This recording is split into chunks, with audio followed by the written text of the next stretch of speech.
Okay, we're going to continue our work with our function families. This lesson is going to be a little bit different than the last couple of lessons.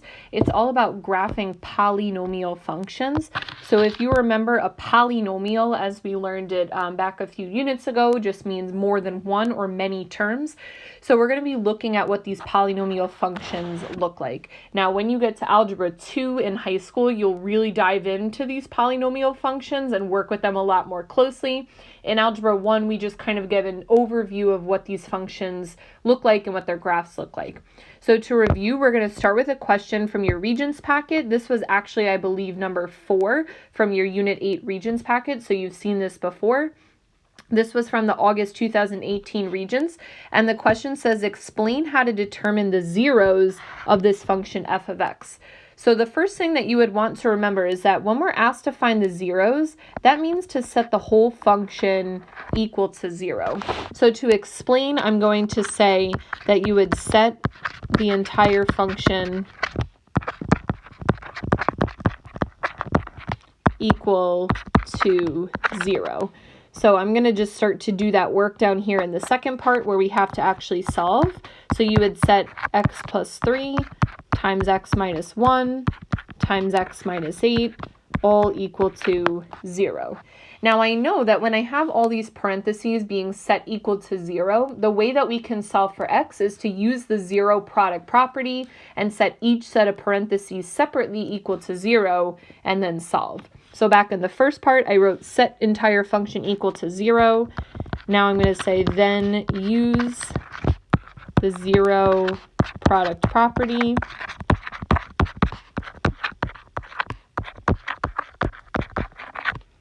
to solve for x. So let's come down to the second part here where they're asking us to actually solve. So now that we have it all factored out, set equal to 0, we're going to set each set of parentheses equal to 0. So x plus 3 equals 0, x minus 1 equals 0, and x minus 8 equals 0. Using our inverse operations, we would subtract 3 on both sides. So our first answer would be -3. We would add 1 on both sides. So our second answer would be +1. And then we would add 8 on both sides. So our last answer would be +8. So the 3 zeros for this function should be -3, +1, and +8. So the reason why we did that is that we're going to use this idea of the zero product property to help us try to graph these polynomial functions. So for this lesson, you're going to want to go back to your packet about function families part 3, and we're going to start at the top of page 3. The question says, based on the graph below, which expression is a possible factorization of p of x? So basically, which of those 4 answer choices is representative of the graph that we see here in p of x? So to warm up for that, let's take a look at the think, write, pair, share questions. So go ahead and try these 2 questions on your own and then come back and we'll discuss the answers. So for number 1, it says, what are the zeros of the polynomial graph? So what we want to remember here is that the zeros are also represented as the x-intercepts. This is something we learned back in Unit 8 with our lesson about zeros. So I see that this graph has 1, 2, 3 x-intercepts. It crosses the x-axis 3 times. So our zeros are at -3, 0. They're at 2, 0, and at 4, 0. You could also write your answer as x equals -3, x equals 2, or x equals 4. Either of those would be fine. Now it says, how can we use the zero product property to find which answer choice matches the graph? So again, we're given 4 answer choices down here, and we want to see how can we use that zero product property that we reviewed in our do now to figure out which answer choice is correct. So what we remember about this property is that we should be setting each set of parentheses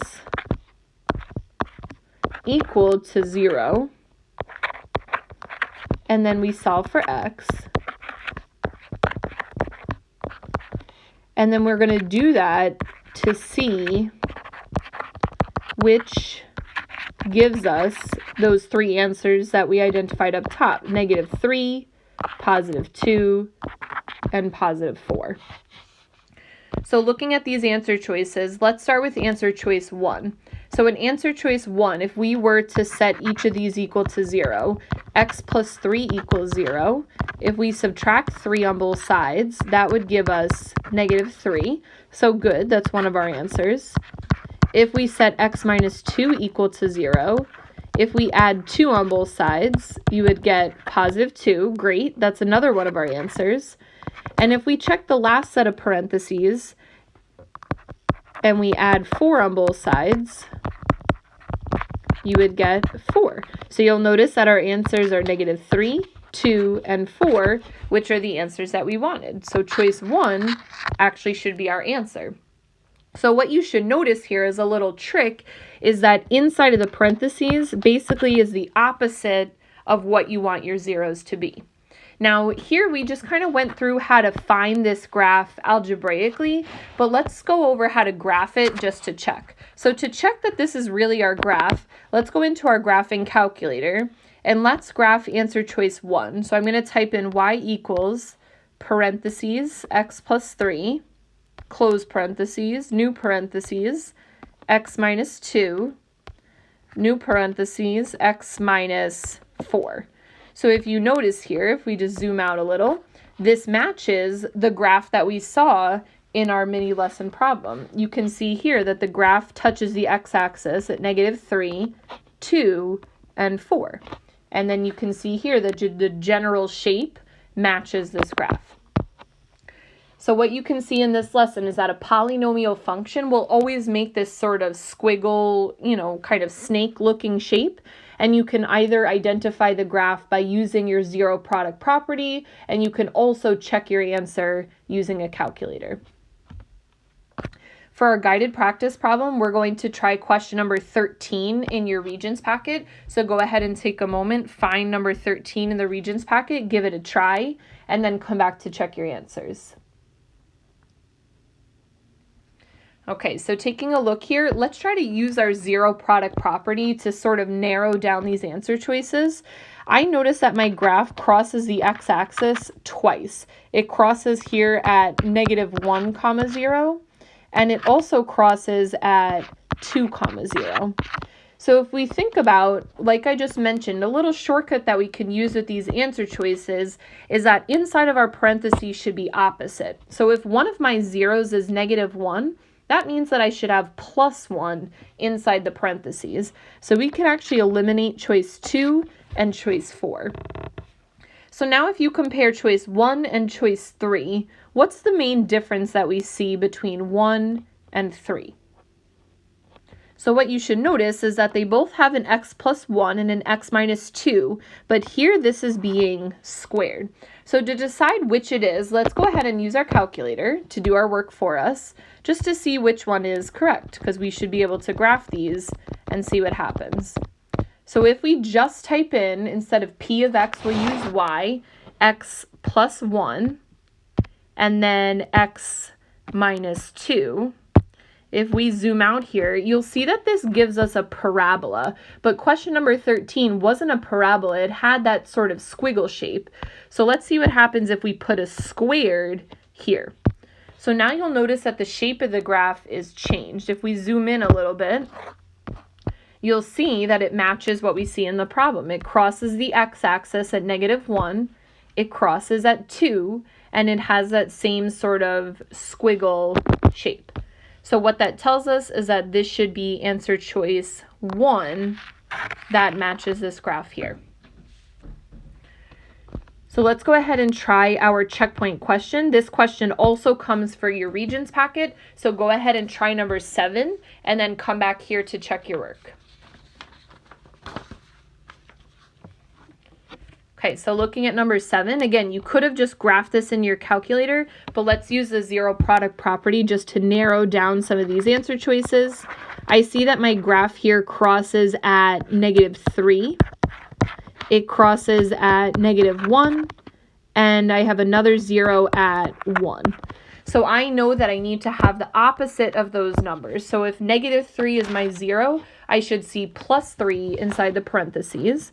So we can eliminate choices 1 and 3. And if I see a -1 and a +1, that means that I need to have the opposite inside my parentheses. So I notice here that answer choice 4 has 2 different 3s, but that's not what I see in my graph. So we think at this point that is answer choice 2, but let's go ahead and double check using our graphing calculator. So the answer choice 2 says g of x. Instead of g of x, we'll use y equals. Our first set of parentheses was x plus 3. Our second set of parentheses was x plus 1. And our last was x minus 1. So you can see here that this matches what we saw in question number 7. It crosses the x-axis at -3, at -1, and +1. And it maintains that same shape right here. So based on this checkpoint question, let's take a look at our independent practice. If you weren't able to choose any of those answers, or you would prefer to start with some easier problems, please start with red.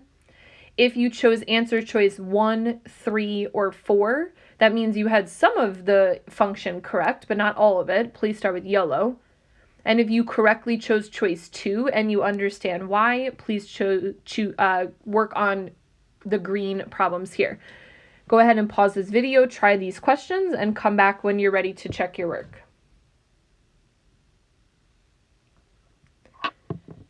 Okay, so let's take a look at our answers. Feel free to pause the video to check your work. Here's numbers 1 and 2 on page 3.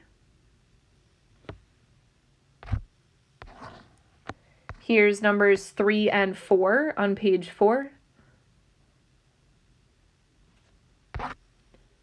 And here's numbers 5, 6, and 7, also on page 4.